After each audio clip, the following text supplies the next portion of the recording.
रामराम मंडळी, पुन्हा एका नव्या ब्लॉगमध्ये तुमचं स्वागत आहे. शाबास बेटा. आज सकाळी जिमला एकटाच निघालो होतो आणि आज होता आपल्या शोल्डर वर्कआउटचा दिवस. ठीक है, समझ गया. आणि वर्कआउट करून मी घरी आलो आणि मग तयारी करून आपल्या मेडिकलकडे निघालो.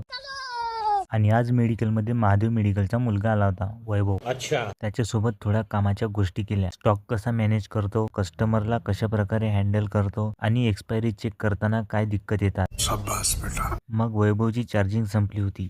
अबे साले. त्याच्या मोबाईलची चार्जिंग संपली होती आणि मग चिराग आला होता त्याचा लॅपटॉप घेऊन आणि तिच्यावर आम्ही बघत होतो आमचं फेवरेट शो तारक मेहता का उलटा चष्मा. आणि मग गेलो मी जेवण करायला.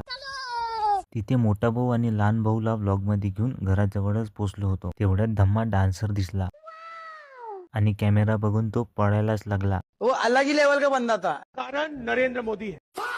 लेकिन ये साला कर क्या रहा है यहाँ पे. आणि मग जेवण करून मेडिकलकडे निघालो. आणि मग 5 वाजले होते. मेडिकलमध्ये साफसफाई करून घेतली. फिर मैं स्टीयरिंग में उंगली डाल के जो चक्री घुमाई, रोड रोलर जगह पे घर घर घर घर घर घर घर आणि बाहेर आलो तर हेमंत आला होता चना घेऊन. आणि आपले दिलदार माणूस मेडिकलमध्ये आले होते आणि करण भाऊला व्लॉगमध्ये घेतल्यावर भाऊ लाजूनच गेला होता. अबे साले. आणि मग करण भाऊ घरी पण गेले. तर हा होता माझा आजचा दिवस. कॉमेंटमध्ये सांगा तुम्हाला कसा वाटला. लाईक करा, शेअर करा आणि फॉलो करायला विसरू नका.